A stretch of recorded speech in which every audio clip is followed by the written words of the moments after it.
दी छोड़ सतगुरु रामपाल जी परमेश्वर जी की जय हो।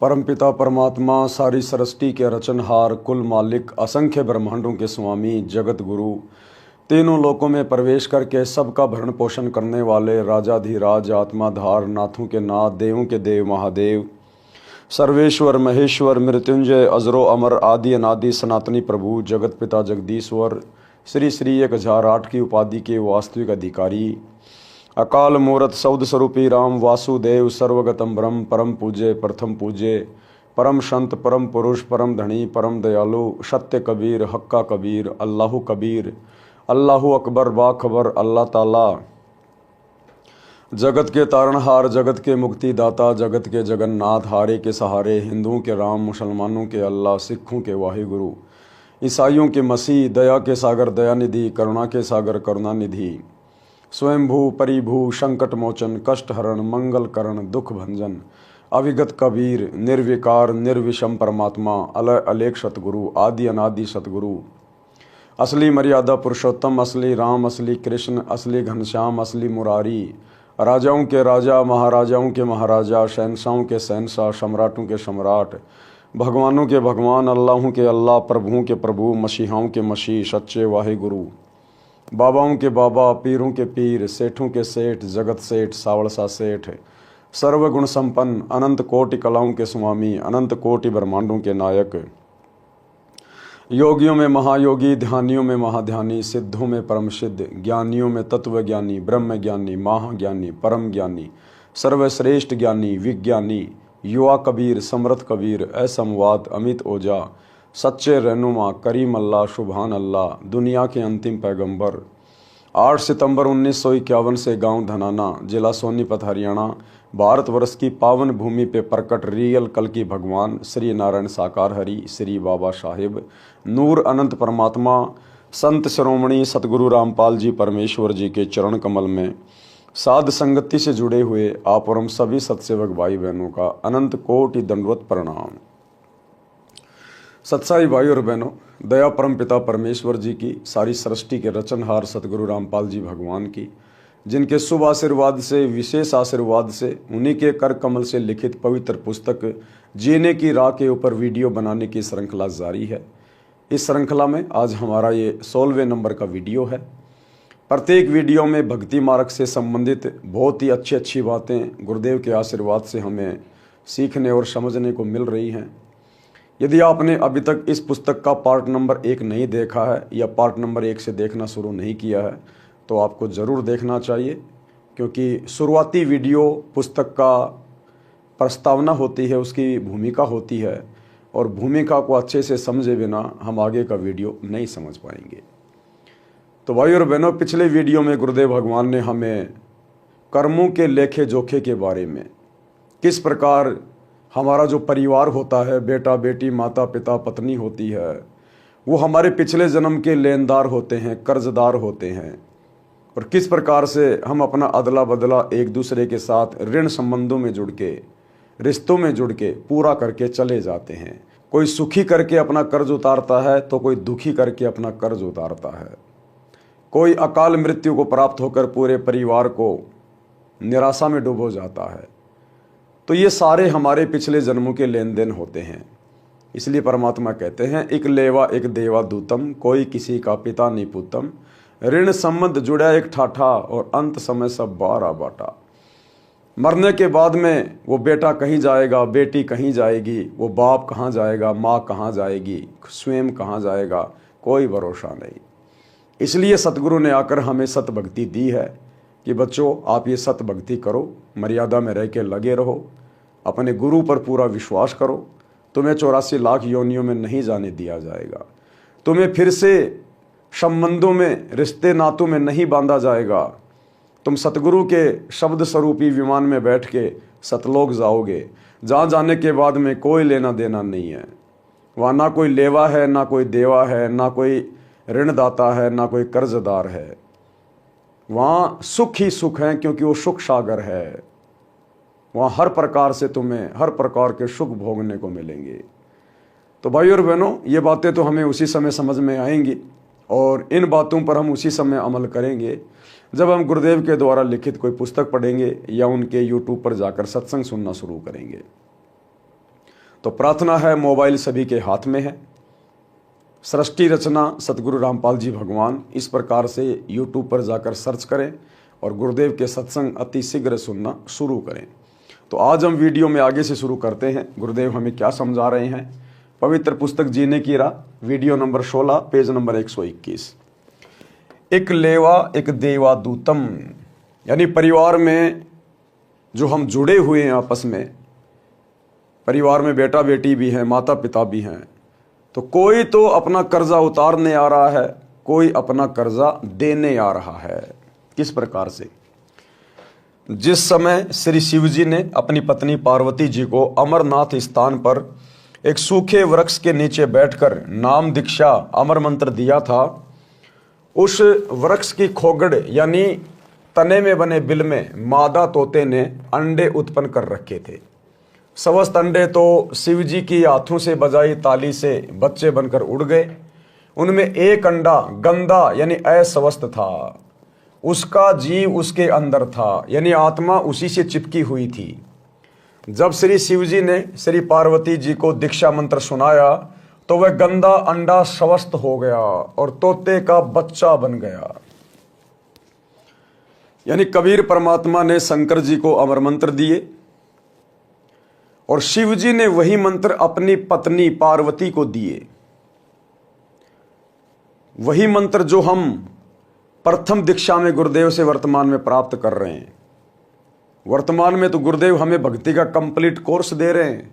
प्रथम दीक्षा में 7 मंत्रों की दीक्षा दे रहे हैं, परंतु शंकर जी को केवल बीच बीच के 5 मंत्र सुनाए थे।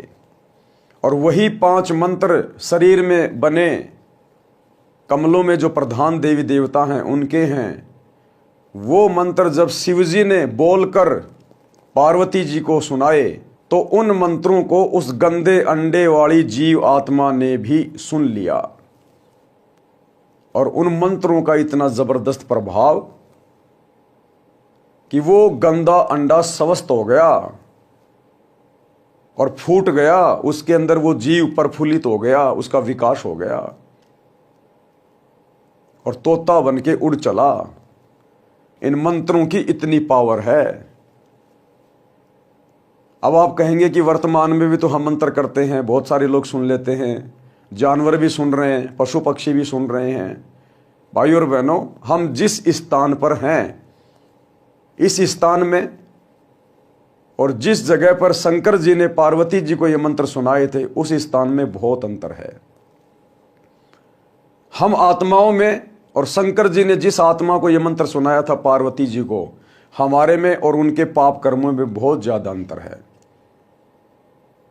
जिस प्रकार डॉक्टर एक ही होता है, दवा एक ही होती है, लेकिन जो हल्का फुल्का रोगी है वो 2-4 दिन में स्वस्थ हो जाता है, जो भयंकर रोगी है उसको 2 महीने भी लग जाते हैं। तो ये डिपेंड करता है जीवात्मा के पाप कर्मों के ऊपर, उसकी मन की शुद्धता और उसकी पवित्रता के ऊपर, कि वो कितना जल्दी विश्वास करके इन मंत्रों को अपने ऊपर धारण करता है, इनका सुमरण करता है। उसी हिसाब से ये मंत्र अपना असर करते हैं। तो उन मंत्रों के प्रभाव से वो गंदा अंडा भी स्वस्थ हो गया। जब श्री शिव जी ने श्री पार्वती जी को दीक्षा मंत्र सुनाया तो वह गंदा अंडा स्वस्थ हो गया और तोते का बच्चा बन गया। पंख लग गई, उड़ने योग्य हो गया। पार्वती जी की समाधि लग गई, उसने हाँ हाँ करना बंद कर दिया, तोता हाँ हाँ करने लगा, यानी हुकारे भरने लगा। तो श्री शिव जी ने देखा कि पार्वती की तो समाधि लगी है, सुन बोल कुछ नहीं रही है, हाँ हाँ की आवाज किसकी है। देखा तो पेड़ के तने के बिल यानी खोगड़ में तोता बोल रहा है। श्री शिव जी ने उसे मारना चाहा तो तोता उड़ गया। पीछे पीछे श्री शिव जी सिद्धि से उड़कर मारने चले। ऋषि वेद व्यास जी की पत्नी ने जम्भाई ली यानी मुंह खोला। मुंह खोला तो तोते के शरीर को त्याग कर जीव व्यास की पत्नी के गर्भ में मुख से प्रवेश कर गया, सूक्ष्म रूप बनाकर। श्री शिव जी ने व्यास की पत्नी से कहा कि मेरा ज्ञान चुराकर जीव तोते के शरीर को त्याग कर आपके गर्भ में चला गया है। ये मेरा चोर है, इसे मारूंगा। उसी समय श्री वेद व्यास जी भी आ गए थे, सब बातें सुन रहे थे। व्यास जी ने पूछा, हे भगवान, कौन कैसा चोर? श्री शिव जी ने बताया कि मैं पार्वती जी को दीक्षा दे रहा था, अंदर के कमलों का भेद बता रहा था, तो इस तोते ने सुन लिया। ये किसी अनाधिकारी को मंत्र बता देगा तो वह अमर होकर जनता को पीड़ा देगा। ये अमर हो गया, मैं इस जीव को मारूंगा। व्यास जी बोले, हे शिव जी भगवान, जब ये अमर हो गया तो आप मारोगे कैसे? ये बात सुनकर श्री शंकर जी पार्वती के पास वापस लौट गए। पार्वती जी को सब बातें बताई। श्री वेद व्यास जी ने अपनी दिव्य दृष्टि से देखा तो पता चला कि पत्नी के गर्भ में पुत्र है। 12 वर्ष के पश्चात पुत्र उत्पन्न हुआ। माता कहती थी कि पुत्र का नाम सुखदेव रखना है। इसके गर्भ में रहते हुए मुझे कोई दुख नहीं हुआ, मन में खुशी बनी रहती थी, सुख का आभास होता रहता था, इसलिए गर्भ में ही उस बालक का नाम सुखदेव रख दिया था। तोते के अंडे में रहने और तुरंत मानव शरीर प्राप्त करने के कारण ब्राह्मण लोग उसे सुखदेव, सुख माने तोता भी कहते थे।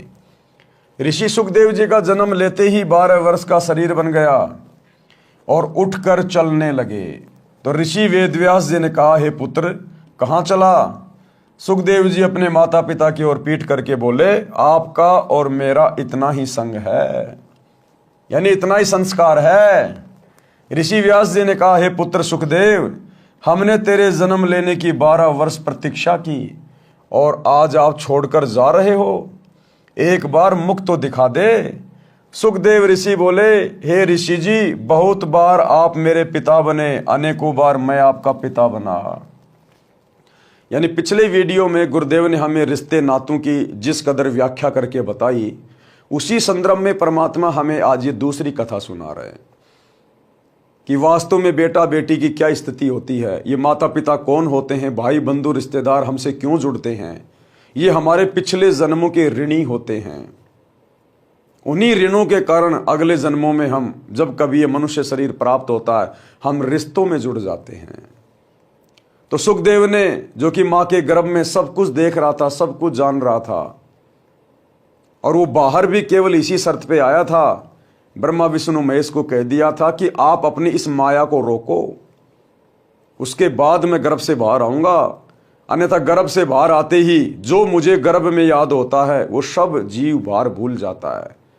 तो मजबूरी हो गई ब्रह्मा विष्णु महेश की, और उन्होंने भैंस के सींग पर जितनी देर राई का बीज रह सकता है, यानी इम्पॉसिबल, रखते नीचे गिरेगा, इतनी देर उन्होंने अपनी वो त्रिगुण माया रोकी।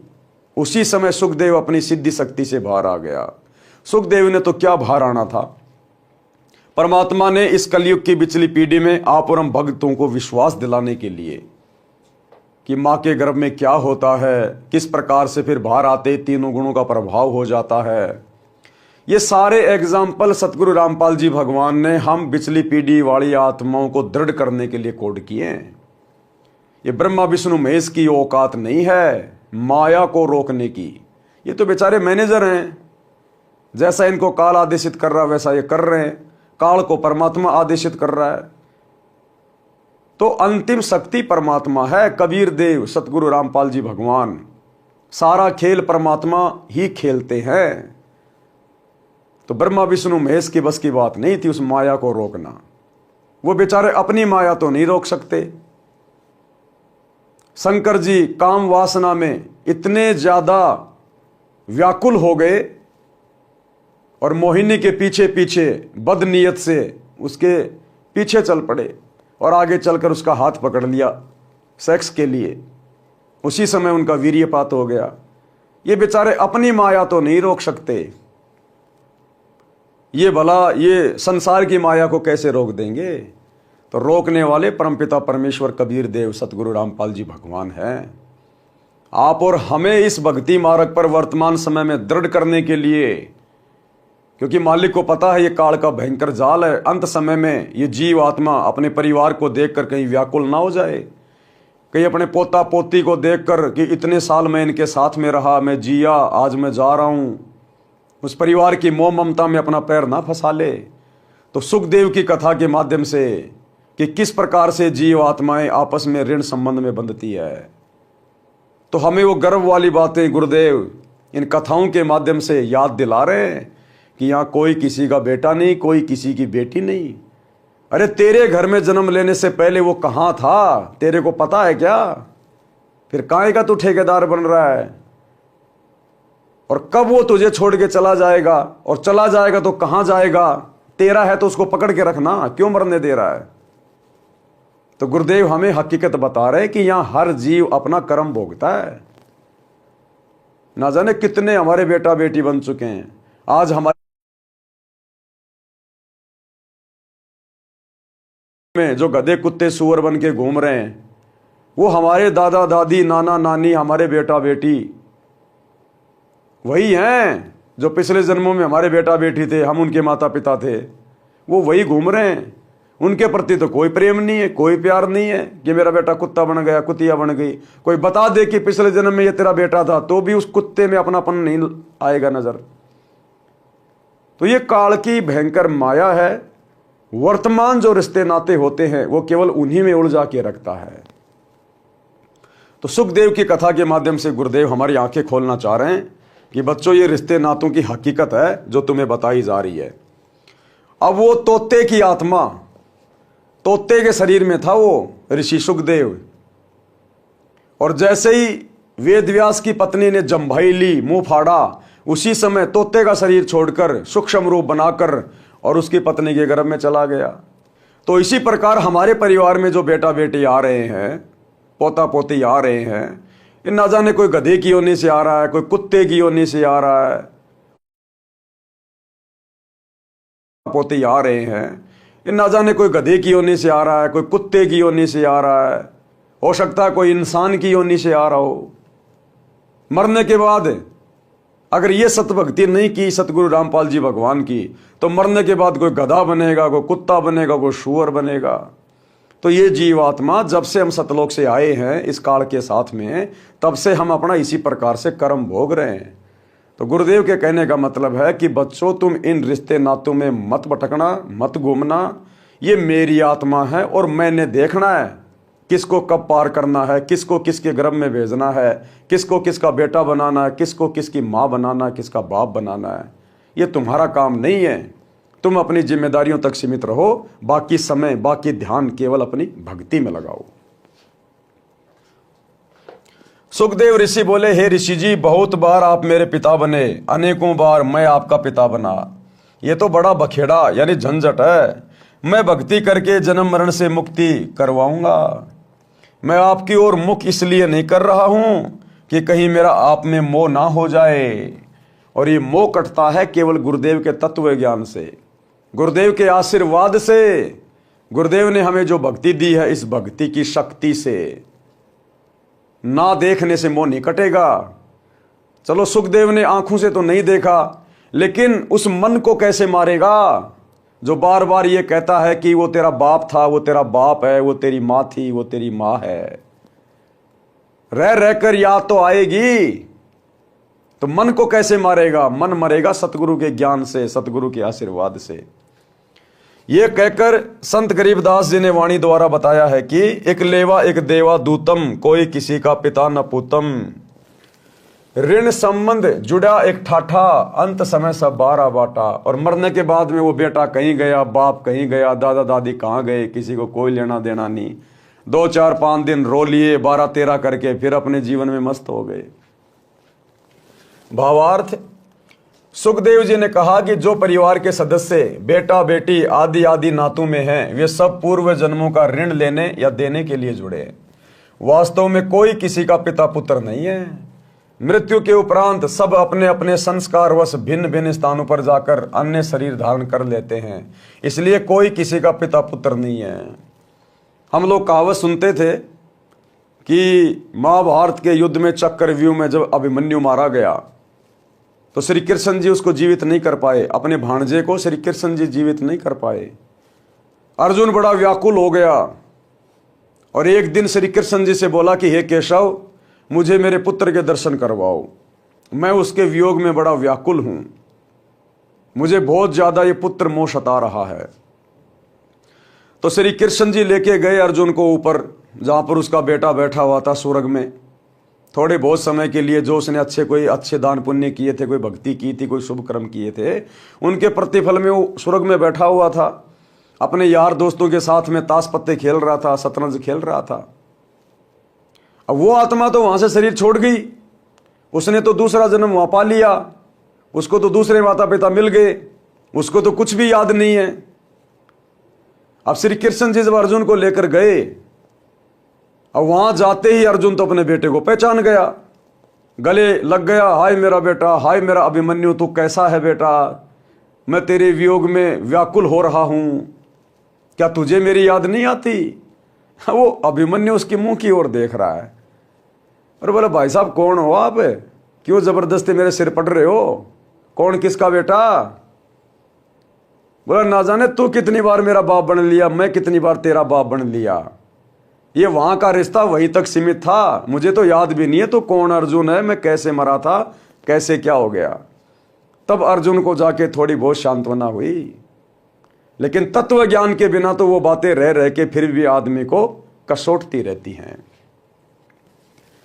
संस्कारवश भिन्न भिन्न स्थानों पर जाकर अन्य शरीर धारण कर लेते हैं, इसलिए कोई किसी का पिता पुत्र नहीं है। पाठकों ने उत्तर किसान के पुत्रों वाली कथा में पढ़ा है कि बड़े भाई ने छोटे मौसी के पुत्र को 8 एकड़ जमीन के लालच में मरवाया, तो वही जीव उसका पुत्र बनकर अपना ऋण लेने जन्मा और अपना हिसाब चूकता करके मर गया। इसलिए कहा है कि एक लेवा यानी ऋण लेने वाला और एक देवा यानी ऋण चुकाने वाला, दूतम कोई कहूं का पिता नहीं पूतम। ऋण संबंध जुड़ा एक ठाठा यानी परिवार रूप में ठाठ से रहते दिखाई देते हैं और अचानक मृत्यु हो जाती है, अंत समय में 12 बाटा यानी मृत्यु के पश्चात कोई कहीं और जन्म लेगा, यानी 12 बाट, 12 रास्तों पर चले जाएंगे, अलग अलग रास्तों पर चले जाएंगे। इतनी वार्ता पिता से करके सुखदेव आकाश में उड़कर अन्य स्थान पर चला गया। प्रिय पाठकों, इसलिए भक्ति करो और जीव का कल्याण करवाओ, केवल परिवार से चिपक कर अपना जीवन नष्ट ना करो। परमात्मा की भक्ति से ऋण भी सफलता से उतर जाएगा। बड़ी आसानी से परमात्मा हमारे संस्कारों को चेंज कर देते हैं, काट देते हैं। देखो भाई और बहनों, जैसे हम सतगुरु रामपाल जी भगवान की शरण में आए, क्योंकि कर्मों को मिटाने की और लिखने की लेखनी केवल सृष्टि में इन्हीं के हाथ में है, तो जैसे ही हम सतगुरुदेव भगवान की शरण में आ जाते हैं और दृढ़ता के साथ भक्ति पे लग जाते हैं, क्योंकि सतगुरु अंतर्यामी, इनसे छुपा हुआ कुछ भी नहीं है कि किस आत्मा में किस कदर भक्ति की चाहत है। परमात्मा कहते हैं, बिन ही रसना नाम रटत हैं और निर्वाणी से नेहा, और गरीब दास भोडल में दीपक छानी नहीं सनेहा। भोडल यानी मोमजामा, जो ट्रांसपेरेंट जो होता है ना, ये मोमजामा थैली वगैरह होती है, पन्नी होती है जिसमें आर पार दिखाई देता है। कहते हैं अगर वो दीपक के ऊपर लगा दी जाए या किसी बल्ब के ऊपर लगा दी जाए तो उस दीपक का जो प्रकाश है वो छुप नहीं सकता। इसी प्रकार सतगुरु रामपाल जी भगवान, ये परमेश्वर, कौन आत्मा क्या है, किस कदर भक्ति कर रही है, मोक्ष की अधिकारी है या नहीं है, कब तक भक्ति करेगा, कब भक्ति छोड़ के जाएगा, परमात्मा से कुछ भी छुपा हुआ नहीं है। उसी आधार से गुरुदेव भगवान हमें राहत देते हैं। तो मालिक को पता है इन सब बातों का, इसलिए गुरुदेव भगवान हमें कह रहे हैं कि बच्चों भक्ति पे ध्यान दो, इन रिश्ते नातों के चक्करों में ना पड़ो। जैसे ही हम गुरुदेव से दीक्षा लेते हैं, परमात्मा हमारा भक्ति भाव देखकर हमारे पिछले सारे संस्कारों को काट देता है और आगे से हमें ज्ञान ऐसा दे देगा, हम नया संस्कार जोड़ेंगे नहीं। अब हम अपने बच्चों की शादी करेंगे तो रमेणी से करेंगे, अपने भगत भाइयों में करेंगे, 1 रुपए का लेन देन नहीं करेंगे, सोना चांदी परंपरा रिवाज, घोड़े बैंड बाजे डीजे बाराती कुछ नहीं करेंगे। सिंपल कपड़े में हमारी बेटी हमारी बहन जाएगी या दूसरे के घर से आएगी, एक चम्मच भी लेके नहीं आएगी, 2 जोड़ी कपड़े अपने ले आएगी पहनने वाले, नहीं तो उनकी भी आवश्यकता नहीं है। तो हमारा कोई ऋण संबंध चढ़ेगा ही नहीं, कोई बढ़ेगा ही नहीं। हमारा ऋण तो उस समय बढ़ेगा जब हम अपनी बेटी को, अपनी बहन को घर से विदा करते समय दुनिया भर का सोना चांदी दे देंगे, महंगे महंगे उसको कपड़े लाके दे देंगे, शादी का जोड़ा लाके देंगे, हैं, दुनिया भर का दहेज दे देंगे, दामाद को घड़ी लाके देंगे, सोने की चैन, सोने की अंगूठी लाके देंगे, मोटरसाइकिल देंगे, बड़ी बड़ी गाड़ी देंगे, तो हमारा ऋण संबंध फिर से जुड़ जाएगा, हम फिर से लेन देन के चक्कर में पड़ जाएंगे। तो वो काम अब गुरुदेव से ये ज्ञान लेने के बाद हम करेंगे नहीं, तो हमारे आगे फिर ऋण संबंध बनेंगे नहीं। ऋण संबंध नहीं बनेंगे तो हम काल की तरफ से मुक्त हो जाएंगे, और मुक्त हो गए तो हमारा मोक्ष हो जाएगा, और पिछले संस्कार गुरुदेव हमारे भस्म कर देगा। लेखनी इनके हाथ में है। तो इस प्रकार से भाई और बहनों हमारा यहां से पीछा छूटेगा। इसलिए गुरुदेव का यही प्रयास है कि हम किसी भी प्रकार के ऋण संबंधों में ना बंधे, ना जुड़ें, फालतू में किसी के साथ लेन देन ना करें, किसी की चोरी ठगी ना करें, रिश्वत ना लें, किसी की औरत पर या किसी के धन पर गंदी नीयत ना रखें, अन्यथा फिर से हमारे संस्कार जुड़ने शुरू हो जाएंगे। तो क्या कह रहे हैं गुरुदेव? इसलिए भक्ति करो और जीव का कल्याण करवाओ, केवल परिवार से चिपक कर अपना जीवन नष्ट ना करो।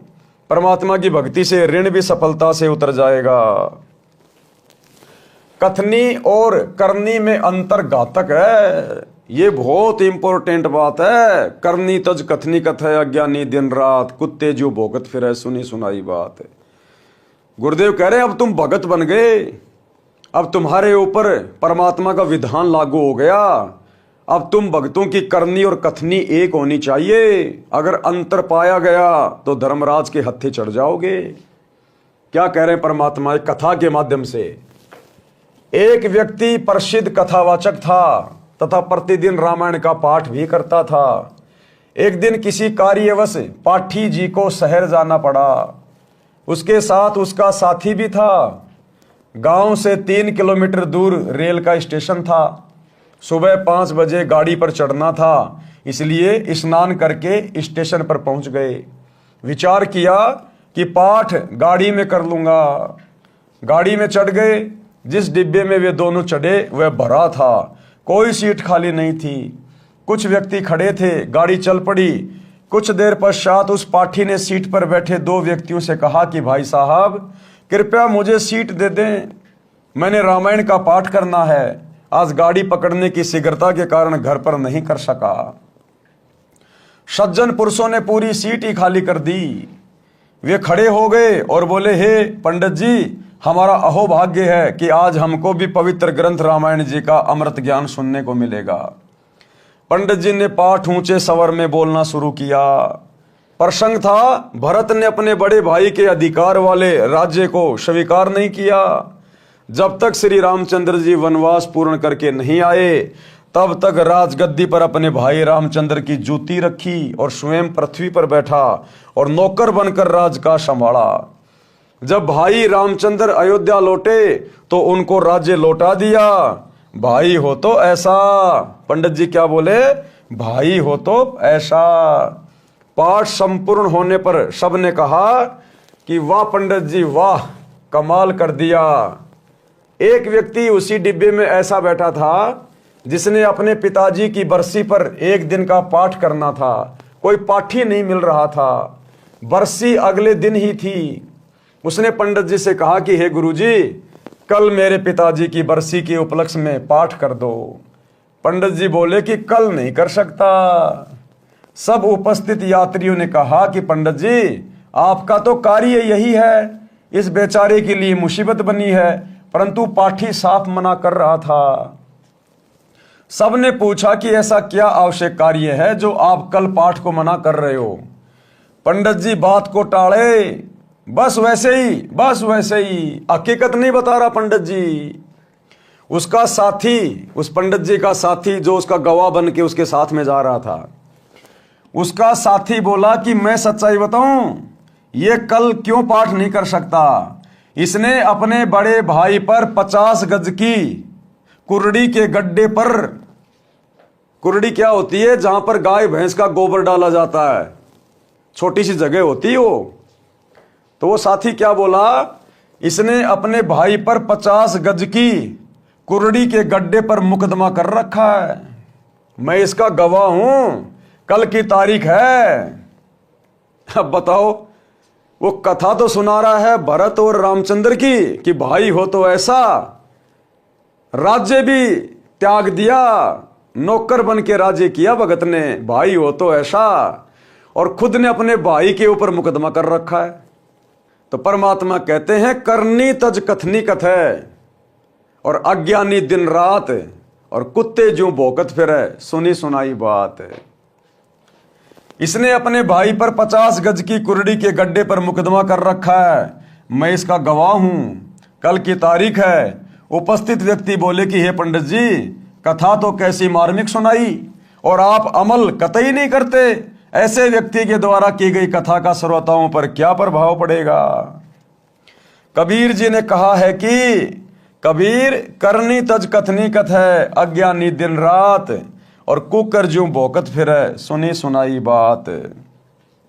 भाई और बहनों, आप और हमने अपने आचार विचार व्यवहार में, बोलचाल में, अपने स्वभाव में हमने परिवर्तन लाना पड़ेगा। करनी और कथनी को एक करना पड़ेगा। यानी जो भक्ति हमें गुरुदेव भगवान ने दी है, जो ज्ञान हमें गुरुदेव ने दिया है, हमने उस ज्ञान के ऊपर अमल करना पड़ेगा। गुरुदेव की शिक्षाओं पर चलना पड़ेगा, मर्यादाओं में रह के भक्ति करनी पड़ेगी। अन्यथा जब हम इस ज्ञान का आगे प्रचार करेंगे, यदि हम फिर पुस्तकें बांटेंगे, अन्य किसी को ज्ञान सुनाएंगे, तो हमारे द्वारा बांटी गई पुस्तकें और हमारे द्वारा सुनाया गया ज्ञान सामने वाले व्यक्ति पर असर नहीं करेगा, उल्टा हम परमात्मा के दोषी बनेंगे। आज यही कारण है, विशेषकर भारत में तो हो सकता कोई घर ऐसा हो, लेकिन गांव ऐसा कोई नहीं है जिस गांव में सतगुरु रामपाल जी की एक आध पुस्तक ना हो। उसके बावजूद भी दुनिया के ऊपर सतगुरु रामपाल जी के ज्ञान का कोई विशेष असर नहीं हो रहा। मुट्ठी भर लोग भी इनके शरण में नहीं आ पाए। कारण क्या रहा? करनी और कथनी में अंतर।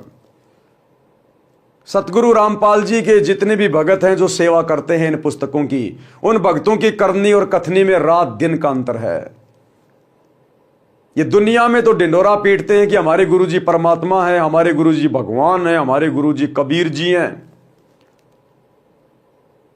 और खुद ये एक नकली दाढ़ी मूंछ वाली कबीर जी की समझे जाने वाली फोटो को भगवान मानते हैं, जो उनके महीने में उसका प्रगट दिवस मनाते हैं।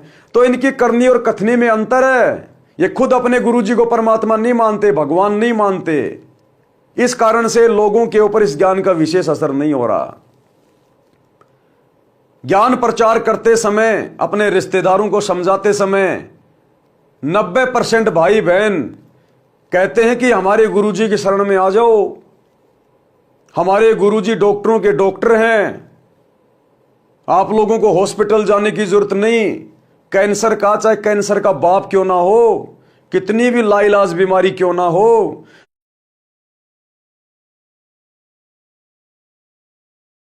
परमात्मा नहीं मानते, भगवान नहीं मानते। इस कारण से लोगों के ऊपर इस ज्ञान का विशेष असर नहीं हो रहा। ज्ञान प्रचार करते समय, अपने रिश्तेदारों को समझाते समय 90% भाई बहन कहते हैं कि हमारे गुरुजी की शरण में आ जाओ, हमारे गुरुजी डॉक्टरों के डॉक्टर हैं, आप लोगों को हॉस्पिटल जाने की जरूरत नहीं। कैंसर का, चाहे कैंसर का बाप क्यों ना हो, कितनी भी लाइलाज बीमारी क्यों ना हो, हमारे गुरुजी से नाम ले लो, उपदेश ले लो, तुम्हारी बीमारी समाप्त हो जाएगी। तो दुनिया में तो ये लोग दावा करते हैं कि हमारे गुरुजी की शरण में आने से बीमारी ठीक हो जाएगी, और खुद ये इन सतलोक आश्रमों में हॉस्पिटल बना रहे हैं। इसलिए इनकी करनी और कथनी में अंतर है। इसलिए इस ज्ञान का इतना असर दुनिया पे नहीं हो रहा। ये खुद तो प्रचार प्रसार करते हैं कि देखो हमारे गुरुजी का राम रहीम की तरह किसी भी राजनेता से कोई संपर्क नहीं है, हमारे गुरुजी के आश्रम में कोई राजनेता नहीं आते थे, हमारे गुरुजी अपने भक्तों से वोट नहीं डलवाते थे, कोई भी हमारे गुरुजी के साथ किसी सरपंच की भी देखे फोटो दिखा दो, हमारे गुरुजी का और राजनीति का तो 36 का आंकड़ा है। और खुद गुरुजी के जेल जाने के बाद ये राजनीतिक पार्टियों की गोद में जा बैठे। 2019 में कांग्रेस का सपोर्ट कर दिया, 2024 में बीजेपी का सपोर्ट कर दिया, नरेंद्र मोदी की रैलियों में धक्के खा रहे हैं। तो इनकी करनी और कथनी में अंतर है। ये दुनिया को तो नियम समझाते हैं नाम दीक्षा देते समय कि गुरुजी का आदेश है, भक्तों ने मोबाइल में वीडियो गेम भी नहीं खेलना, कोई ताश खेल रहा है उसके पास बैठना भी नहीं है। ये खेल हमारा समय और समाज से बर्बाद करते हैं। और खुद इन्होंने धनाना गांव में धनाना गांव के लड़कों के लिए 1 करोड़ रुपए में बैडमिंटन का स्टेडियम बना दिया। तो इनकी करनी और कथनी में अंतर है, इसलिए दुनिया पे असर नहीं हो रहा। ये दुनिया को तो समझ आते हैं जीव हमारी जाति है, मानव धर्म हमारा, हिंदू मुस्लिम सिख ईसाई धर्म कोई नहीं न्यारा, कि हम सब एक ही परमात्मा के बच्चे हैं। ये धर्म तो इस काल ने बना दिए, हमने धर्म के चक्कर में नहीं पड़ना चाहिए। हिंदू भी अपने भाई, मुसलमान भी अपने भाई। और बांग्लादेश के मुसलमानों के खिलाफ मध्य प्रदेश में विश्व हिंदू परिषद और बजरंग दल के साथ में मिलकर रैलियां निकाल रहे हैं। तो इनकी करनी और कथनी में अंतर, इसलिए दुनिया वालों पर इस ज्ञान का विशेष असर नहीं हो रहा। खुद तो कहते हैं कि हमें भक्ति करनी चाहिए, मानव जन्म दुर्लभ है, मिले न बारंबार, जैसे पेड़ से पत्ता टूट गिरे बहुर न लगता डार। और हमारे गुरुजी कहते हैं कि कहता हूं कहीं जात हूं, कहूं बजाकर ढोल, श्वास जो खाली जात है 3 लोक का मोल। और हमारे गुरुजी कहते हैं कि दुनिया से ती दोस्ती, पड़े भजन में भंग, एक का एक की राम से या साधु के संग। कि हमने फालतू में जगत वालों के साथ नहीं बैठना चाहिए, फालतू में कोई हंसी मजाक नहीं करना चाहिए, हमें संसार से कोई लेना देना नहीं है। और खुद ये आनंदपाल जैसे गैंगस्टरों की सीबीआई जांच के समर्थन में राजपूत करनी सेना की रैलियों में जाके बैठते हैं, हरियाणा के जाट आरक्षण में जाके बैठ जाते हैं महीने महीने भर। तो इनकी करनी और कथनी में अंतर है, इसलिए दुनिया पे इस ज्ञान का विशेष असर नहीं हो रहा। ये दुनिया में तो ढिंढोरा पीटते हैं कि हमारे गुरुजी, अगर तुम्हारी किडनी भी फेल हो गई, हमारे गुरुजी से नाम ले लो, बिना ऑपरेशन के हमारे गुरुजी किडनी ठीक कर देंगे। और खुद ये इन आश्रमों में कैंप लगा लगा के अपने दांतों को चेक करवा रहे हैं, आंखों को चेक करवा रहे हैं, ब्लड डोनेशन के कैंप लगा रहे हैं, किडनियां दान कर रहे हैं। तो इनकी करनी और कथनी में रात दिन का अंतर है, जिस कारण से सतगुरु का अनमोल ज्ञान लोगों पे असर नहीं कर रहा। क्योंकि ये पुस्तकें बांटते समय ऐसे लोगों का हाथ लग जाता है, ये लोग माध्यम बन गए, निमित्त बन गए।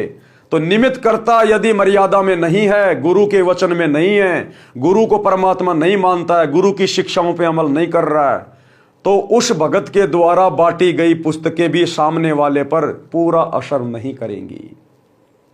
इसलिए भाई और बहनों, परमात्मा कह रहे हैं कि भक्ति मार्ग में आने के बाद बच्चों तुम्हारी करनी और कथनी एक हो जानी चाहिए, तब कहीं जाकर तुम्हारा भी आत्म कल्याण होगा और तुम्हारे शब्दों का किसी दूसरे के ऊपर असर पड़ेगा। गरीबदास जी ने भी कहा है, गरीब बीजक की बाता कहें बीजक नाई हाथ। शब्दार्थ, जो व्यक्ति कहते हैं ज्ञान की बातें, औरों को शिक्षा देते हैं कि किसी का बुरा मत करो, परंतु स्वयं गलती करते हैं, वे आध्यात्मिक गुरु उस कुत्ते के समान हैं जो व्यर्थ में भोगता रहता है। उसी प्रकार ये धर्म गुरु एक दूसरे से कथा सुनकर शिष्यों को सुनाते रहते हैं, स्वयं अमल नहीं करते। वाणी नंबर 2, वे अज्ञानी धर्मगुरु तत्व ज्ञान कहकर कोरे अज्ञान का प्रचार करते हैं, क्योंकि उनको तत्व ज्ञान का पता नहीं है। वे झूठे व्यक्ति पृथ्वी पर मानव के अनमोल जीवन का नाश करने के लिए जन्मे होते हैं। सत्संग से मिली भक्ति की राह। अब मनुष्य शरीर को, स्त्री या पुरुष के शरीर को सफल करने के लिए यदि हमें कोई रास्ता मिल सकता है, राह मिल सकता है, तो केवल सतगुरु के सत्संग से मिलेगा, सतगुरु के द्वारा लिखी गई पवित्र पुस्तकों से मिलेगा, सतगुरु के फॉलोवर जो सतगुरु की शिक्षाओं पे चलते हैं उनके संपर्क में आने से मिलेगा। तो किस प्रकार से सत्संग में आने से भक्ति की राह मिलती है। संत नित्यानंद जी का बचपन का नाम नंदलाल था। वे ब्राह्मण कुल में जन्मे थे। संत गरीबदास जी गांव छुड़ानी जिला झज्जर के कुछ समय समकालीन थे। संत गरीबदास जी का जीवन सन 1717-1778 तक रहा था। उस समय ब्राह्मणों का विशेष सम्मान किया जाता था, सर्वोच्च जाति मानी जाती थी, जिस कारण से गर्व का होना स्वाभाविक था। नंदलाल जी के माता पिता का देहांत हो गया था। उस समय वे 7-8 वर्ष के थे। आप जी के नाना जी नारनौल के नवाब के कार्यालय में उच्च पद पर विराजमान थे। आप जी का पालन पोषण नाना नानी जी ने किया। शिक्षा के उपरांत नाना ने अपने दोते नंदलाल को नारनौल में तहसीलदार लगवा दिया। एक तो जाति ब्राह्मण, दूसरे उस समय तहसीलदार का पद, जिस कारण से अहंकार का होना सामान्य बात है। तहसीलदार जी का विवाह भी नाना नानी ने कर दिया था। तहसीलदार जी के महल से थोड़ी दूर पर एक वैष्णव संत श्री गुमानी दास जी अपने किसी भगत के घर पर सत्संग कर रहे थे। वे श्री विष्णु जी के भगत थे। सभी संतजन अपने सत्संग में परमात्मा कबीर जी की अमृतवाणी का सहयोग अवश्य लेते हैं, क्योंकि कबीर परमेश्वर की वाणियों के बिना सत्संग अधूरे हैं। सत्संग में बताया गया कि मानव जीवन किस लिए प्राप्त होता है, परंतु सत्संग न सुनने के कारण सांसारिक उठापटक में अपना अनमोल मानव जीवन नष्ट कर जाता है। अज्ञान के कारण जीव धन पद तथा जाति का अभिमान करता है। भक्ति न करने वाला प्राणी अगले जन्म में गधे, कुत्ते, बैल आदि पशु पक्षियों के शरीर में कष्ट उठाता है। इसलिए अभिमान त्याग कर पूर्ण संत से, पूर्ण संत कौन? सतगुरु रामपाल जी परमेश्वर। एक समय में पृथ्वी पर एक ही पूर्ण संत होता है। इसलिए अभिमान त्याग कर पूर्ण संत से दीक्षा लेकर अपना कल्याण करवाना चाहिए, अन्यथा पर्वत से भारी कष्ट भोगना पड़ेगा। सत्संग की आवाज सुनकर तहसीलदार मकान की छत पर कुर्सी लेकर बैठ गया। पूरा सत्संग सुना। दीक्षा लेने की प्रबल प्रेरणा बन गई, परंतु जाति और पद का अहंकार परेशान कर रहा था कि मैं जाति से ब्राह्मण, पोस्ट मेरी तहसीलदार की, और यदि मैं नाम दीक्षा लेने जाऊंगा तो दुनिया क्या कहेगी। इस कारण से वो विचार करने लगा, ब्राह्मणों की कितनी इज्जत है, फिर मैं तहसीलदार हूं, सत्संग में सामान्य लोग जाते हैं, मुझे शर्म लगेगी, कैसे जाऊंगा आश्रम में। स्वामी गुमानी दास जी का आश्रम नारनौल शहर से लगभग 1.5 किलोमीटर दूर पर था। अंत में एक दिन निर्णय लिया कि सुबह वक्त से आश्रम में पहुंच जाऊंगा, यानी सुबह जल्दी चला जाऊंगा। अन्य व्यक्ति जाएंगे, तब तक तो दीक्षा लेकर लौट आऊंगा। सत्संग करके संत जी आश्रम में चले गए। सुबह उठकर कुछ देर सैर करते थे। एक दिन नंदलाल जी घोड़े पर बैठकर सुबह आश्रम की ओर जा रहे थे। गुमानी दास जी सैर के लिए उसी रास्ते पर जा रहे थे। उधर से जो संत थे गुमानी दास जी सुबह सुबह अपने आश्रम से थोड़ा घूमने के लिए उसी रास्ते में टहल रहे थे, जा रहे थे। संत जी ने सिर के बाल कटा रखे थे, उस तरह फिरा रखा था, सिर पर कोई वस्त्र नहीं था। नंदलाल जी ब्राह्मण होने के नाते शोण कशोण पर विश्वास करते थे। किसी अच्छे कार्य के लिए जाते और आगे से कचकोल काटे, यानी सिर पर उस तरह फिराए कोई आ जाता तो अपना जाना रद्द कर देते थे। शोण कशोण माना करते थे कि ये शुभ है, ये अशुभ है। आश्रम में दीक्षा लेने जा रहे थे। जिंदगी का सर्वोत्तम दिन था। आगे से सिर पर उस तरह फिराए एक व्यक्ति मिल गया। अब नंदलाल जी को पता नहीं कि ये वो संत है गुमानी दास जी जिससे मैं दीक्षा लेने जा रहा हूं। तो नंदलाल जी ने सोचा कि ये नालायक आदमी सुबह सुबह कहां टकरा गया। मैं तो नाम दीक्षा लेने जा रहा था शुभ कार्य के लिए, और ये नालायक कहां आ गया सामने। नंदलाल जी का माथा ठनका और गुस्सा आया। विचार किया कि आज दीक्षा का अवसर नहीं छोड़ना है, परंतु अपने शोण कशोण को भी निष्क्रिय करना था।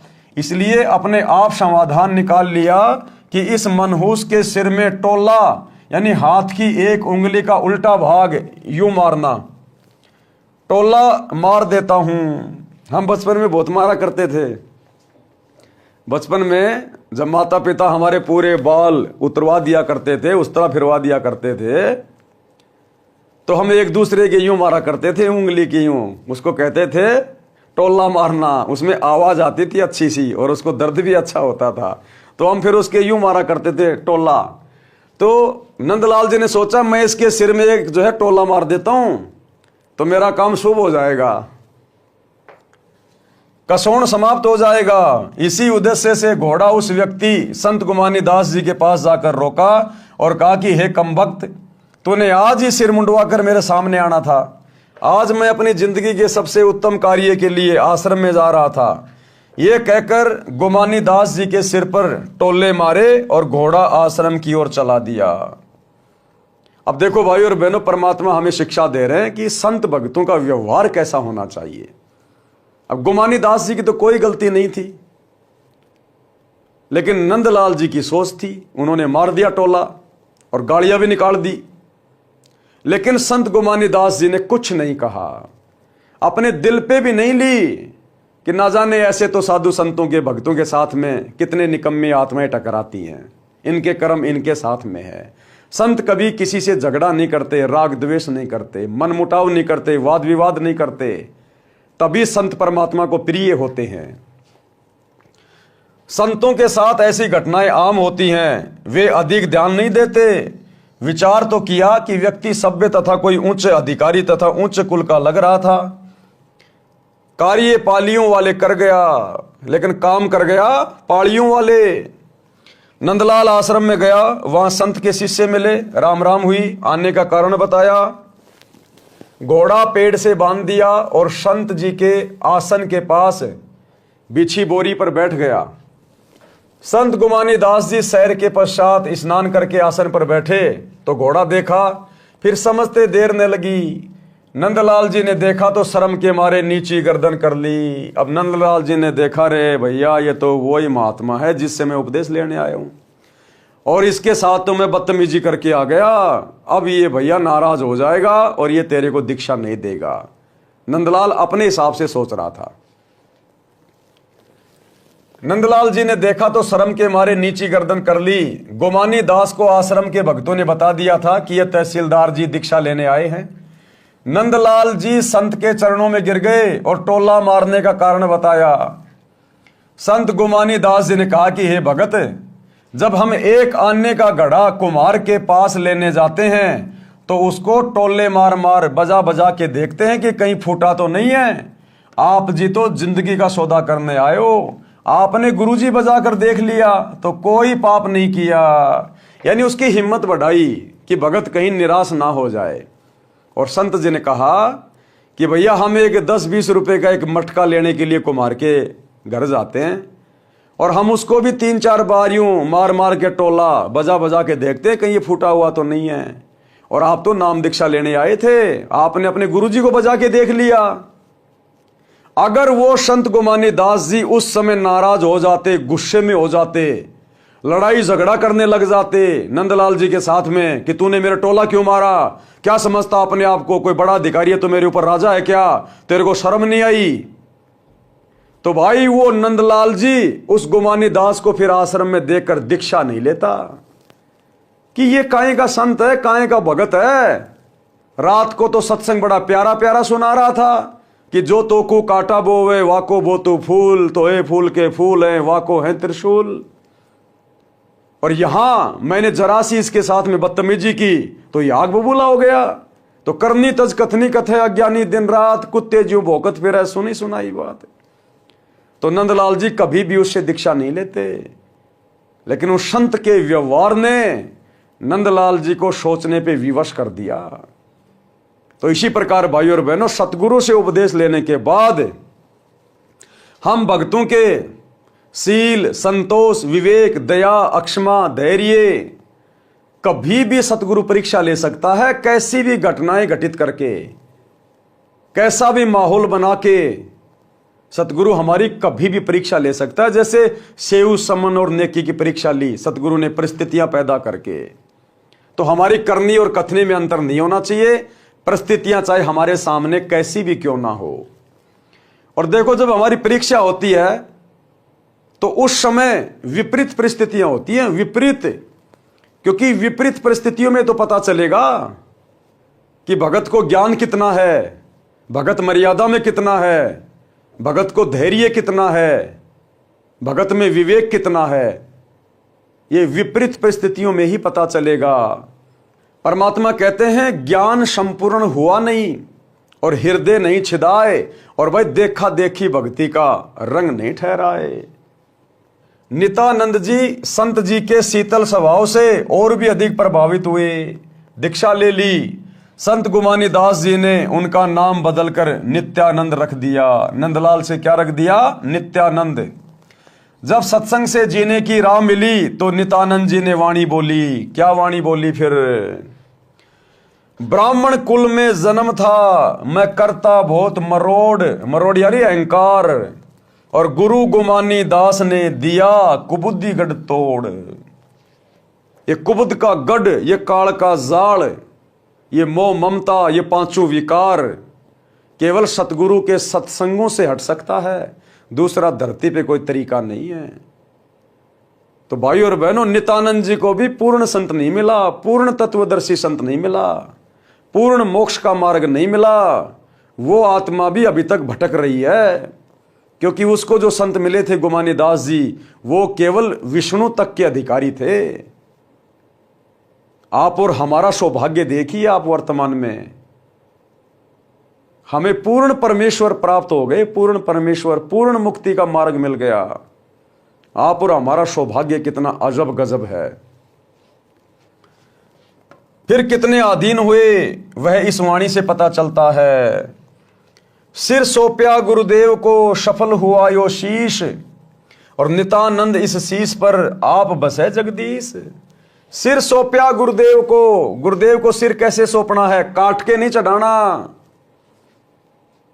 अपने जीवन को अपने गुरुदेव के चरणों में समर्पित कर देना।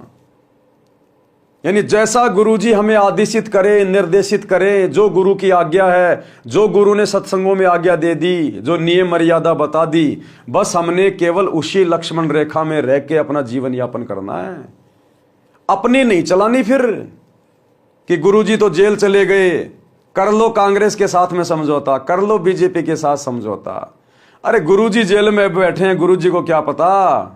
खोलो आश्रमों पे आश्रम, बनाओ धर्म को धंधा, बनाओ स्टेडियम, बनाओ जाटों की धर्मशाला, कराओ गुंडों की सीबीआई जांच, बैठो जाटों के आरक्षण में, दो कुपात्रों को ज्योति पाठ और दान का चंदे के रूप में पैसा लगाओ, अयोध्या में भंडारा करो, मुसलमानों का बहिष्कार मध्य प्रदेश में। ये नहीं चलता फिर। अपनी सारी बकवादें छोड़ दीजिए। यदि किसी को बीड़ी पीने की आदत है, शराब की लत है, चोरी की लत है, परमात्मा कहते हैं वो सारे कुकर्म अपने गुरुजी के चरणों में समर्पित कर दो। उसी को कहते हैं जीवित मरना, मन को मारना। सिर सौंपया गुरुदेव को, यानी नाम दीक्षा लेने के बाद हम अपना सिर यानी अपने आप को अपने गुरुदेव के चरणों में समर्पित कर देते हैं, हम दास बन जाते हैं। और दास फिर केवल उतना ही करता जितना उसका मालिक उसको आदेश देता है। दास अपनी मर्जी से भक्ति मार्ग पर अपने मालिक के आदेशों के विरुद्ध एक कदम भी नहीं चलता। उसको कहते हैं असल में दास। इस प्रकार से हमने अपने आप को गुरुदेव के प्रति समर्पित करना है। सिर सौंपया गुरुदेव को, सफल हुआ ये शीश, और नित्यानंद इस शीश पर आप बसे जगदीश। भावार्थ, जब तक सत्संग के विचार सुनने को नहीं मिलते तो भूलवश मानव अहंकार में सड़ता रहता है। जब ज्ञान होता है कि आज राजा है, मृत्यु उपरांत गधा कुत्ता बनेगा, तो इस अहंकार का क्या बनेगा? इसलिए भगत अपने उस अड़ंगे को ज्ञान से साफ करके भक्ति पथ पर चलते हैं और सफलता प्राप्त करते हैं। श्रीलंका के राजा रावण ने भक्ति बहुत की, परंतु अहंकार नहीं गया। ये अहंकार कितना ज्यादा बाधक है। कहते हैं आधीनी के पास है पूर्ण ब्रह्म दयाल, मान बड़ाई मारियो बेअदबी सिर काल। अहंकारी के सिर पे तो काल बैठा रहता है। मान बढ़ाई के भूखे भगत के सिर पे तो काल बैठा होता है। रावण जैसी भक्ति कोई नहीं कर सकता। 10 बार अपना सिर अपने इष्ट श्री शंकर जी के चरणों में काट के समर्पित कर दिया। आज कोई अपनी उंगली तो काट के समर्पित करके दिखाओ। ये शिवरात्रि के दिन सुबह 4 बजे उठ के लेके गाजर और बेर पहुंच जाते हैं, मार के सुट्टा भांग का। एक उंगली तो समर्पित करके दिखाओ। लेकिन उस रावण ने अहंकार नहीं त्यागा, इसलिए गधे और कुत्ते की योनियों में गया और दुर्गति से मौत हुई कुत्ते वाली। श्रीलंका के राजा रावण ने भक्ति बहुत की परंतु अहंकार नहीं गया, जिस कारण से विनाश को प्राप्त हुआ। रावण भी ब्राह्मण था, ब्राह्मण यानी ज्ञानी। ब्राह्मण कोई जाति नहीं है, ना ही त्रेता युग में कोई जातियां थी। ब्राह्मण का मतलब होता है ज्ञानी, जिसने ब्रह्म को पहचान लिया। ब्राह्मण सोई जो ब्रह्म पहचाना है। इसलिए ज्ञानी और पंडित को ब्राह्मण कहा जाता है। विद्वान, ब्राह्मण यानी विद्वान। लेकिन अहंकार ले डूबा उसको। आप और हमें शिक्षा दे रहे हैं गुरुदेव इन कथाओं के माध्यम से। वो रावण तो मरमरा लिया, जहां भी पड़ा है वहीं पड़ा है। लेकिन इन कथाओं से ये इतिहास बन गया और ये इतिहास आज हमें शिक्षा दे रहा है कि इस सतगुरु की भक्ति मार्ग में यदि हमने जरा भी अहंकार किया किसी भी बात को लेके, अहंकार भैया धन का भी हो सकता है, किसी का बढ़िया शरीर है उसका भी हो सकता है, कोई सुंदर है उसका भी मन में अहंकार आ जाएगा। अहंकार अपनी भक्ति का भी हो सकता है। बहुत सारे भगत कहते हैं मेरे को तो सारनाम मिल गया, मैं सारनामी हूं। अरे तू क्या जाने भक्ति के बारे में, तू तो कल जुड़ा है। मेरे को 20 साल हो गई गुरुजी के साथ जुड़े हुए। ये भी अहंकार है। तो अहंकार किसी भी चीज का हो सकता है और जरा भी अहंकार आ गया परमात्मा उसी समय आपसे दूर हट जाएगा। फिर क्या फायदा भक्ति करने का। नित्यानंद जी ब्राह्मण थे, सत्संग सुनकर निर्मल हो गए। रावण को सत्संग सुनने को नहीं मिला, जिस कारण से जीवन व्यर्थ कर गया और अमिट कलंक भी लग गया। नित्यानंद जी ने कहा कि मेरा जन्म ब्राह्मण कुल में होने के कारण, जाति अभिमान के कारण पूर्ण मरोड़ यानी अहंकार करता था। जब गुरुजी गोमानी दास जी के सत्संग वचन सुने तो जाति का अहंकार रूपी कुबुद्धि का गढ़ समाप्त हो गया, जीवन सफल हुआ। ये भाई और बहनों होता ही होता है। कोई एकाध आत्मा ऐसी होती है जो इस जाति अभिमान से, धर्म के अभिमान से दूर होती है। अन्यथा सतगुरु के शरण में आए बिना ये किसी न किसी प्रकार का अहंकार इस मनुष्य के अंदर रहता ही है। ये दास भी सांसारिक जाति से यादव है और जब कभी कभार बातें चलती थी नाम दीक्षा से पहले कि भाई तुम कौन जाति, तो हम कहते भैया हम अहीर हैं, अहीर यादव। कौन अहीर? अरे श्री कृष्ण जी का नाम सुना है क्या? हाँ, हम वो हैं, श्री कृष्ण जी के वंशज हैं हम। भगवान थे श्री कृष्ण जी, हम भगवान के वंशज हैं, यादव। तो ये अहंकार थोड़ा बहुत था। जब ऐसी कोई बात आती थी तो हम अपने आप को समझते थे कि हम तो यादव हैं, श्री कृष्ण जी के वंशज हैं, भगवान के वंशज। तो ये अभिमान किसी न किसी चीज का, चाहे धन का, चाहे पत्नी का, चाहे सुंदरता का, चाहे बाल बच्चों का, चाहे नौकरी का, चाहे शरीर का, ये अहंकार इस जीव में सतगुरु की शरण में आए बिना सड़ता रहता है। वाणी नंबर 2 का सरलार्थ। सत्संग सुनकर नित्यानंद जी बहुत आधीन होने लगे। अहंकार त्याग दिया। कहा कि मैंने अपने गुरुजी को अपना सिर दान कर दिया, यानी जैसे गुरुजी रखेंगे वैसे ही रहूंगा। क्या कहा? जैसे गुरुजी रखेंगे वैसे ही रहूंगा। कुत्ता हूं गुरुदेव का, पवन दास का नाम, गले प्रेम की जेवड़ी, जहां खेचो ता जाऊं। तो करो तो बावड़ूं, दूर दूर करो तो जाऊं, जो राखूं त्यों ही रहूं, जो देवो सो खाऊं। और खाने जाद खरीद हूं गुलाम तुम्हारा, हम तो आपकी शरण में सतगुरु, हमरा क्या चारा। तो दीक्षा के बाद फिर हमने अपने गुरुदेव के प्रति पूर्णतया समर्पित हो जाना चाहिए कि जैसा गुरुजी आदेशित करेंगे, निर्देशित करेंगे, बस उतना ही कार्य करूंगा, इससे ज्यादा नहीं। यानी जैसे गुरुजी रखेंगे, सुख में, दुख में, अमीरी में, गरीबी में, जिन भी हालातों में रखेंगे वैसे ही रहूंगा। मेरा सिर सफल हो गया, अन्यथा किसी रोग के कारण जीवन चला जाता। अब मेरे सिर पर परमात्मा का निवास है। किसका? सतगुरु का, परमात्मा का। मेरी रक्षा परमात्मा करता है, मुझे कोई चिंता नहीं। सिर पर साईं सत्य है, तो को क्या भय रे। लेकिन ये साई, ये सतगुरु उसी के शीश पर बैठता है। शीश पर बैठने का मतलब ये नहीं कि गुरुजी आके बैठ जाएंगे तुम्हारे सिर पे, नहीं। यानी गुरुजी का आशीर्वाद सदा उस भगत के शीश पे रहता है।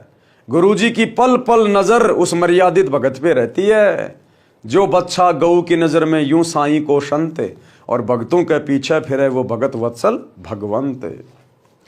नित्यानंद जी का शब्द, भाई और बात तेरे काम न आवे, संतों शरण लाग रे। के सोवे गफलत में बंदे, जाग जाग नर जाग रे। जाग जाग नर जाग रे। और बात तेरे काम न आवे, संतों शरण लाग रे। कि ये मनुष्य शरीर केवल परमात्मा प्राप्ति के लिए मिला है, ये बकवाद करने के लिए नहीं मिला।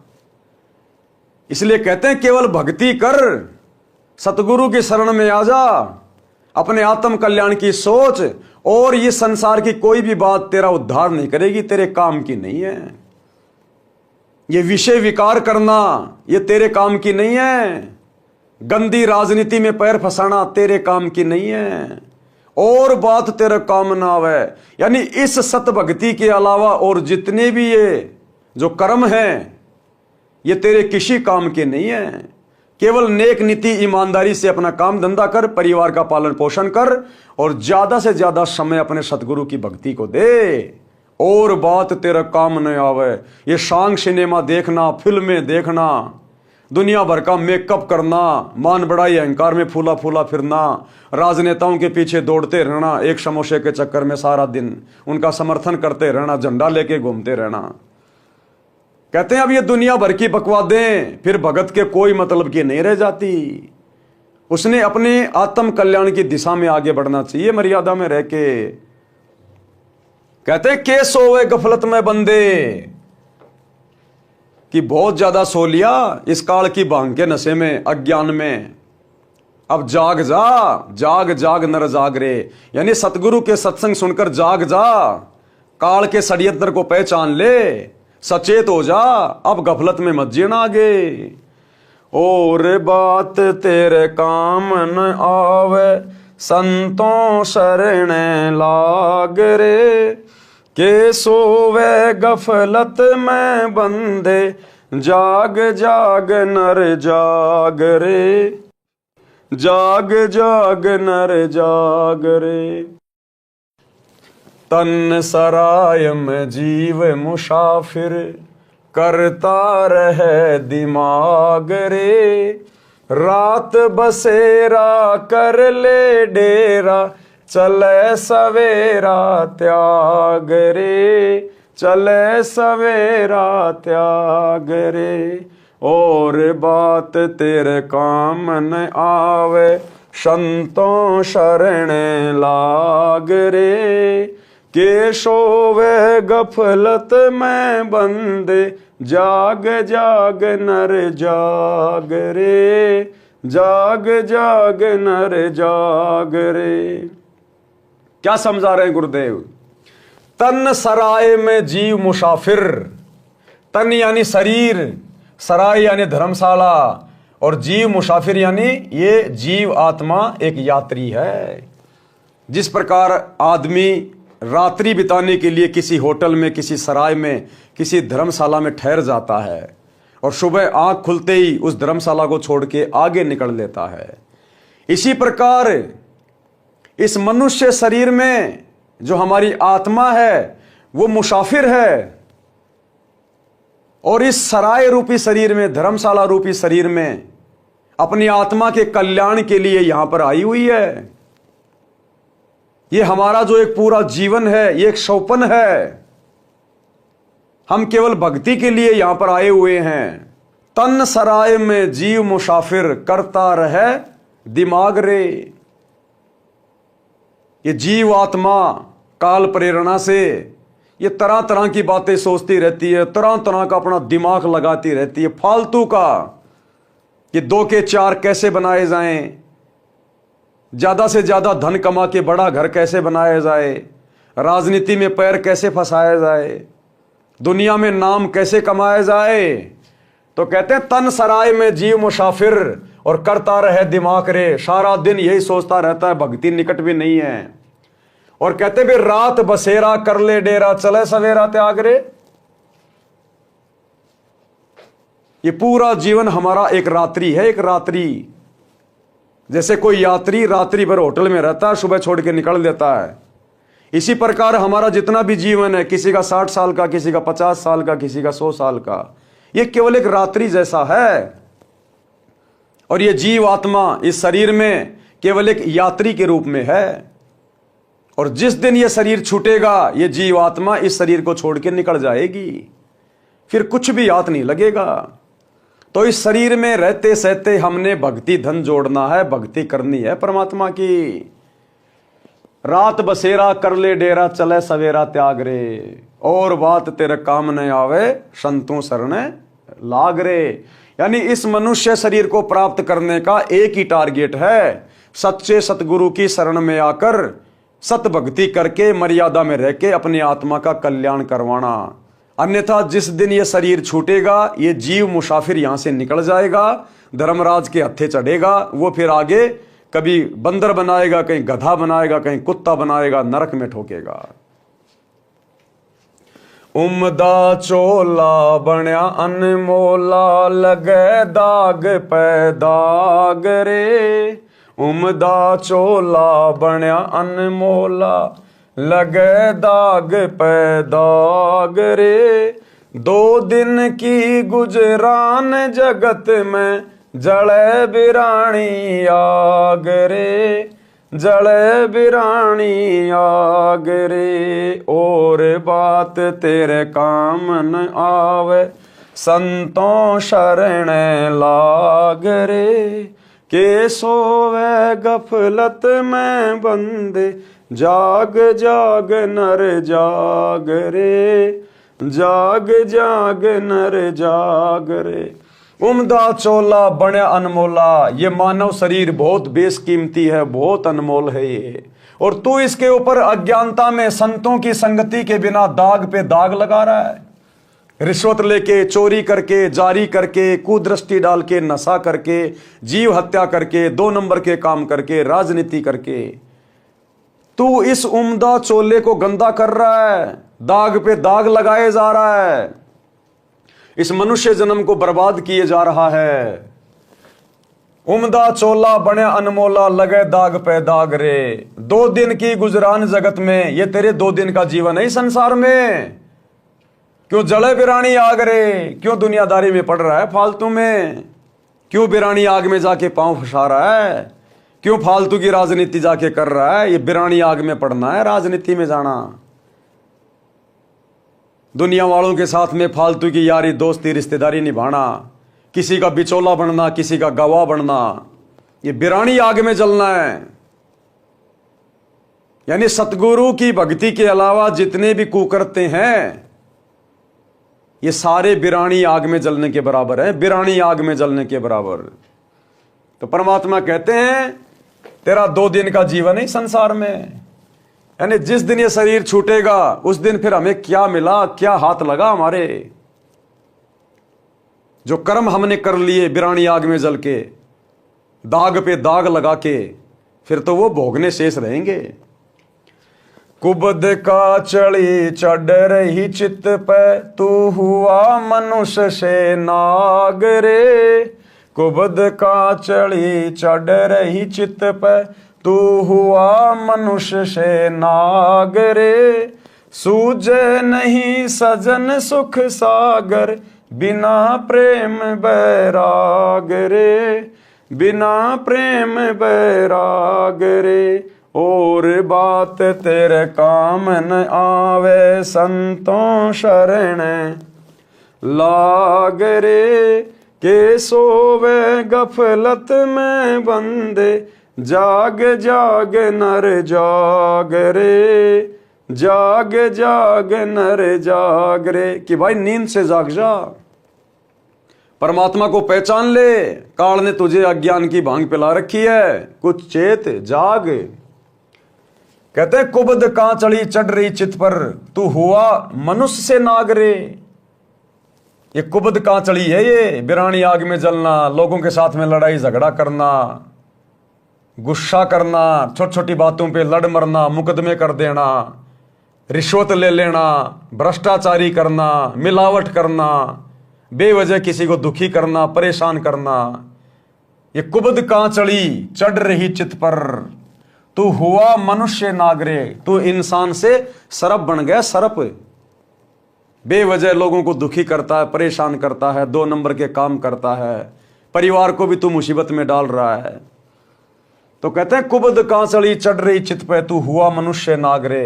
यानी जो काम था करने का इस मनुष्य शरीर से, वो तूने किया नहीं, और दुनिया भर के उल्टे कर्मों में लग गया। इंसान से तू सांप बन गया, सांप। किसी को भी डसते हुए देर नहीं लगाता, जहां दाव लग जाए वहीं ठग लो, वहीं लूट लो। सूझे नहीं सजन सुख सागर, उस परमपिता परमेश्वर का सुख सागर तुझे दिखाई नहीं दे रहा, तुझे सूझ नहीं रहा। बिना सतगुरु की शरण के अंधा होके बैठा है, बिना प्रेम बैराग रे। सतगुरु से उपदेश लेकर सतगुरु में जब तुम अपना वो प्रेम बढ़ाओगे, जब तुम्हारा वैराग्य बनेगा अपने सतगुरु के प्रति, उसके बिना तुम इसी प्रकार से धक्के खाते रहोगे, यहां भटकते रहोगे, ये मनुष्य जीवन बर्बाद करते रहोगे। भाई हरि सुमरे सो हंस कहावे, काम करो दी कागरे। हर सुमरे सो हंस कहावे, काम करो दी कागरे। भवरन भर में विष के बण में, चल बेगमपुर बाग रे, चल बेगमपुर बाग रे। और बात तेरे काम न आवे, संतों शरण लाग रे। के सोवे गफलत में बंदे, जाग जाग नर जाग रे, जाग जाग नर जाग रे। हरि सुमरे सो हंस कहावे। जो सतगुरु से उपदेश लेकर जो भक्ति करेगा, सतनाम का सुमरण करेगा, कहते हैं वो वास्तव में हंस है, अच्छी आत्मा है, वो भगत है। और कामी क्रोधी कागरे, कामी विषय वासनाओं में डूबा हुआ व्यक्ति, क्रोधी बात बात पे गुस्सा करने वाला, और लालची 2 रुपए के लालच में जो मर्जी उल्टा कर्म करवा लो, किसी का भी बुरा करवा लो। कहते वो तो कौवे के समान है, काग के समान है। वो अपने स्वार्थ में इतना अंधा होता है, दूसरे का हित अहित कुछ नहीं सोचता। जिस प्रकार काग यानी कौवा किसी भी जानवर की पीठ पे बैठ जाएगा, जहां उसका जख्म हो रहा है, उसका मांस नोच नोच के खाएगा। उस कौवे को उस जानवर की पीड़ा से कोई लेना देना नहीं होता, केवल अपना पेट भरने से मतलब होता है। तो बिना सतगुरु की शरण के आज व्यक्ति इस कदर हो चुका है, उस कौवे की तरह कोई बड़ा अधिकारी बन गया, दुनिया से रिश्वत ले रहा है, बिना पैसे लिए किसी का काम नहीं कर रहा, दुनिया भर के लोगों की बद्दुआ ले रहा है, हाय ले रहा है, कोई मिलावट कर रहा है, दुनिया मरे तो मरे, खाने की चीजों में मिलावट कर रहा है, मसालों में मिलावट कर रहा है, दुनिया मरे तो मरे, बस उसे केवल अपना लोभ लालच दिखाई दे रहा है। तो परमात्मा कहते हैं बिना सतगुरु के शरण के और ज्ञान के इंसान आज क्या बन गया? कौवा। हरि सुमरे सो हंस कहावे, कामी क्रोधी कागरे। और भमरा न भर में विष के बण में, जो अच्छी आत्मा होती है वो कभी भी इस विषय वासनाओं रूपी जंगल में गोते नहीं खाएगी, नहीं भरमेगी। चल बेगमपुर बाग रे, बेगम, बेगम यानी जहां कोई दुख नहीं, कोई गम नहीं। कहते हैं फिर सतगुरु के शरण में आके उस बेगमपुर में चला जाएगा, सतलोक में, जहां पे कोई गम नहीं है। शब्द सैन सतगुरु की पहचानी, पाया अटल सुहाग रे। शब्द सैन सतगुरु की पहचानी, पाया अटल सुहाग रे। नितानंद महबूब गुमानी, परगट पूर्ण भाग रे, परगट पूर्ण भाग रे। और बात तेरे काम न आवे, संतों शरण लाग रे। के सोवे गफलत में बंदे, जाग जाग नर जाग रे, जाग जाग नर जाग रे। शब्द सैन सतगुरु की पहचानी, यानी सतगुरु से सत्संग सुन के हमें वो पॉइंट याद आ गए, ध्यान में आ गए। हम सतगुरु के संकेतों को समझ गए कि बेटा अगर भक्ति नहीं करी, मोक्ष प्राप्त नहीं हुआ तो अगला जन्म तेरा नरक में है, नरक में 84 लाख योनियां भोगेगा, असहनीय कष्ट भोगेगा।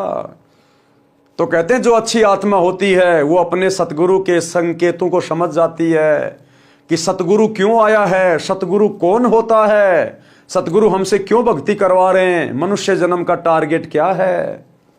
तो कहते हैं शब्द सैन सतगुरु की पहचानी, तो पाया अटल सुहाग रे। तब कहीं जाकर वो परमात्मा मिलेगा, यानी सतलोक में स्थान मिलेगा।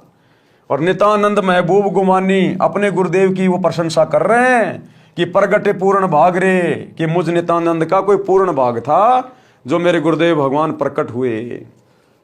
तो भाई और बहनों, आज हमें पता चल रहा है गुरुदेव के तत्व ज्ञान से कि नितानंद के पूर्ण भाग नहीं थे।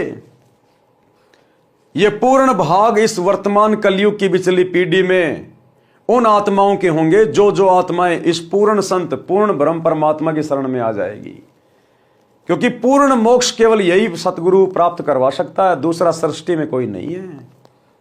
तो नितानंद के भी पूर्ण भाग नहीं जागे, ये पूर्ण भाग भी वर्तमान में आप और हमारे जाग चुके हैं।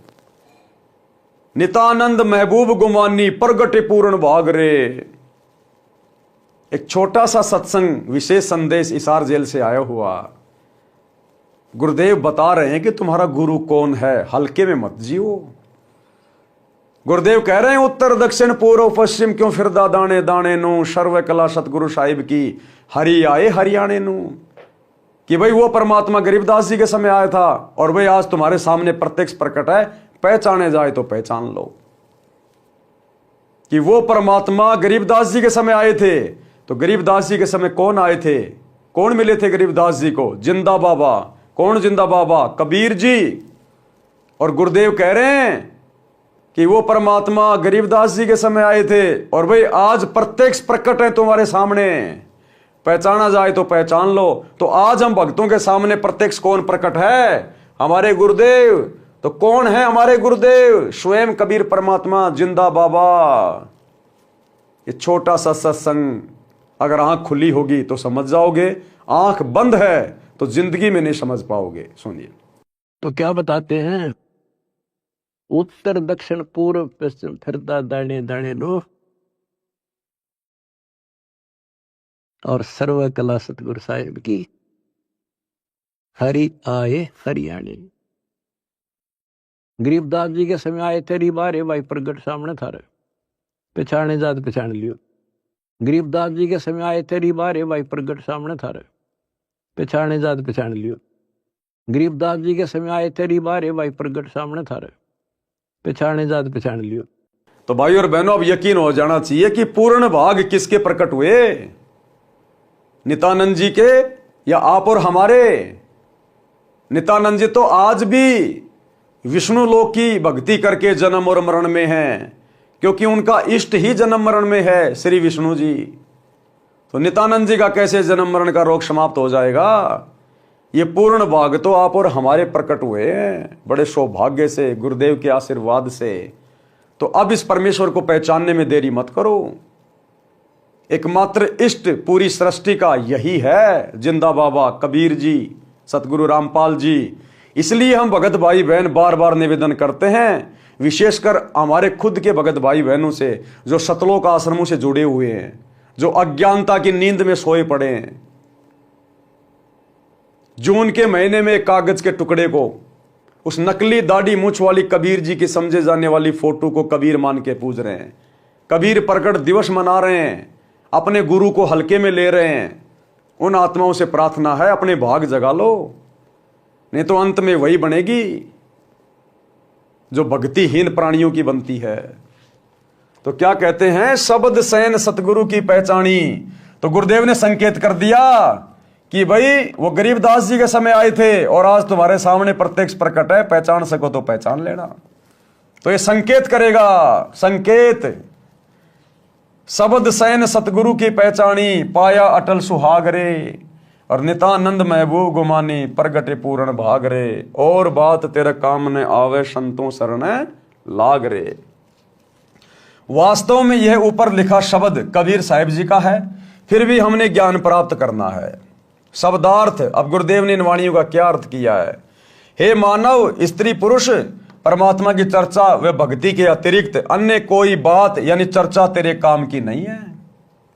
आपको तत्व ज्ञान नहीं है, इसलिए मोह ममता व अज्ञानता की नींद में सो रहा है, यानी परमात्मा को भूला है। जाग जाग यानी संभल जा और संतों से सत्संग सुनकर आत्म कल्याण करवा। ये मानव शरीर में जीव ऐसे है जैसे यात्री किसी होटल में कमरा किराए पर लेकर रात्रि व्यतीत करता है और सुबह त्याग कर अपने कार्य पर चल जाता है। इसी प्रकार इस शरीर रूपी होटल में जीव यात्री के समान है। जब मृत्यु का समय आएगा तब सवेरा हो जाएगा। जैसे आदमी रात्रि को शौपन लेता है, शौपन में कहीं घूम रहा, दिल्ली मुंबई में मेट्रो में राजा बन गया, सेठ बन गया, और जब वो सपना टूटा तो सुबह उसी चारपाई पे पड़ा है, मच्छर खा रहे हैं, टूटी फूटी रजाई है। तो इसी प्रकार ये एक जो हमारा जीवन है पूरा, मनुष्य स्त्री या पुरुष का, जितने भी साल हम जीते हैं संस्कारवश, ये केवल एक रात्रि जैसा है, एक रात्रि जैसा एक शौपन है। जिस दिन शरीर टूटा, ये सपना टूट गया, वही धर्मराज के दरबार में खड़े होंगे मुंह लटका के। यानी शरीर रूपी सराय यानी होटल को त्यागने का समय हो गया है। आप शरीर त्याग कर भक्ति न करके खाली हाथ जाओगे। मानव शरीर रूपी वस्त्र अनमोल है, उम्दा चोला बण्या अनमोला, लगे दाग पे दाग रे। ये मानव शरीर रूपी वस्त्र अनमोल है। तत्व ज्ञान के अभाव से भक्ति न करके पाप पर पाप करके इस पर दाग लगा रहा है। इस संसार में जीवन अधिक नहीं है। अपने परिवार के पोषण में तथा धन संग्रह करने में जो परेशानी उठा रहा है, पाप करके धन जोड़ रहा है, मृत्यु के पश्चात परिवार तथा संपत्ति धन बेगानी हो जाएगी। इसे जोड़ने में किए पाप तुझे नरक में जलाएंगे। पाप करके दूसरे की यानी बिरानी आग में न जलकर मर। सत्संग सुने बिना पाप पुण्य तथा शिष्टाचार का ज्ञान नहीं होता। मानव शरारती बुद्धि का होता है। मानवता को भूलकर अपनी शक्ति के द्वारा निर्बल को सताकर सर्प वाला कार्य कर रहा है, जो तेरे नाश का कारण बनता है। हे सज्जन पुरुष, ये ज्ञान है जो बिना प्रेम व सच्ची लगन से सत्संग सुने बिना नहीं होता। जो व्यक्ति भक्ति करता है, हरि सुमरे सो हंस कहावे और कामी क्रोधी कागरे। जो व्यक्ति भक्ति करता है तो उसे भगत कहते हैं, यानी हंस पक्षी जैसा अहिंसावादी कहा जाता है। अर्थात भगत किसी को कष्ट नहीं देता। हंस पक्षी भी सरोवर की मछली व कीड़े नहीं खाता, केवल मोती खाता है। काग पक्षी स्वार्थवश जीवित पशु पक्षी का मांस नोच नोच कर खाता है, कष्ट देता है। इसी प्रकार सत्संग न सुनने वाला व्यक्ति अध्यात्म ज्ञान के अभाव से स्वार्थवश अन्य से धन लूटता है, चोरी करता है या अन्य कष्ट देता है, जो पाप है। हे जीव रूपी भंवरा, विषय विकारों काम क्रोध मोह लोभ रूपी विष के वन में न भटके। ये काल लोक तो कष्ट का घर है। उस बिना कष्ट वाले सतलोक में चल, वह सुखदायक है। चल बेगमपुर बाग रे, भंवरा न भर में विष के वन में, चल बेगमपुर बाग रे। नित्यानंद जी ने कहा है कि मैंने अपने गुरु जी का सत्संग सुना, शब्द सैन सतगुरु की पहचानी, पाया अटल सुहाग रे। नित्यानंद जी ने कहा कि मैंने अपने गुरु जी का सत्संग सुना और उनका संकेत समझ गया जो ऊपर बताया है, अपना जीवन धन्य कर लिया। इसी प्रकार हम भगत भाई बहनों ने भी गुरुदेव का संकेत समझकर कि भैया वो परमात्मा गरीबदास जी के समय आए थे और आज तुम्हारे सामने प्रत्यक्ष प्रकट है, पहचान सको तो पहचान लो, नित्यानंद जी ने कहा कि मैंने अपने गुरुजी का सत्संग सुना और उनका संकेत समझ गया, जो ऊपर बताया है, अपना जीवन धन्य कर लिया। मुझे मेरे प्यारे महबूब गुरु गोमानी दास जी मिले, ये मेरा कोई पूर्व जन्म का सौभाग्य था। आप और हमारा भी भाई और बहनों पूर्व जन्म का कोई सौभाग्य, वो सौभाग्य भी सतगुरुदेव भगवान ने बनाया, ये संस्कार भी यही सतगुरु बनाता है। इसी सतगुरु की सतभक्ति से संस्कार बनते हैं। शब्द तो भाई और बहनों आज के वीडियो में हम केवल इतना ही लेंगे। कल रात्रि 8 बजे सभी भाई बहन गुरुदेव भगवान के आशीर्वाद से फिर से लाइव जुड़ेंगे। अगले वीडियो में गुरुदेव भगवान इस शब्द के माध्यम से हमें क्या शिक्षा दे रहे हैं कि तन मन शीस ईस अपने पे, पहलम चोट चढ़ावे जब कोई राम भगत गति पावे। तो शीस तो भैया उस समय चढ़ाएंगे जब इष्ट का पता चलेगा कि वास्तव में मेरा इष्ट कौन है। तो इस शब्द पे हम कल रात्रि 8 बजे गुरुदेव के आशीर्वाद से बढ़ेंगे।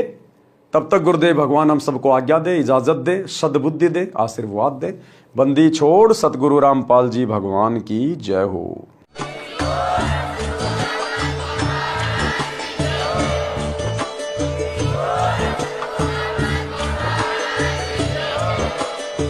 भाई जो गुरु बचन पे डट गे, कट गे फंद 84 के, कट गे फंद 84 के, कट गे फंद 84 के। भाई जो गुरु बचन पे डट गे, कट गे फंद